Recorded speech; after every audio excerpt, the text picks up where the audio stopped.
अतिशय महत्त्वाची बातमी समोर येते। 1 मार्च 2027 पासून जनगणना सुरू होणार असल्याची माहिती सूत्रांनी दिलेली आहे। जातीय जनगणनेला सुरुवात होणार असल्याची माहिती सूत्रांकडून हाती आली असून जातीय जनगणनेचा 2 टप्प्यामध्ये यावेळेस ही जनगणना केली जाणार आहे। 4 राज्यांमधून जनगणनेला सुरुवात होणार असल्याची माहिती समोर येते।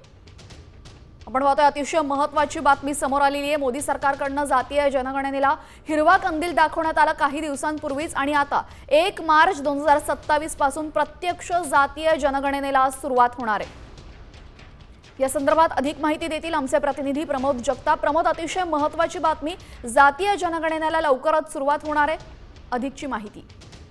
2 टप्प्यामध्ये ही जातीय जनगणना होणार आहे। त्याची तारीख जी आहे ती आता केंद्राकडून जी आहे ती सूत्रांच्या हवाल्याने समोर आलेली आहे। पहिला टप्पा जर आपण बघायला गेला तर 4 राज्यांमध्ये म्हणजे ज्या ठिकाणी बर्फ पडतो त्या 4 राज्यांमध्ये हिमाचल प्रदेश असेल, उत्तराखंड असेल किंवा केंद्रशासित प्रदेश, जम्मू आणि काश्मीर सोबतच लडाख या 4 राज्यांमध्ये विशेष बाब म्हणून 10 ऑक्टोबर 2024 पासून मध्यरात्री 12 वाजल्यापासून या जनगणनेला सुरुवात होणार आणि त्यासह देशातील इतर राज्यांमध्ये 1 मार्च 2027 पासून या जनगणनेला सुरुवात होणार आहे।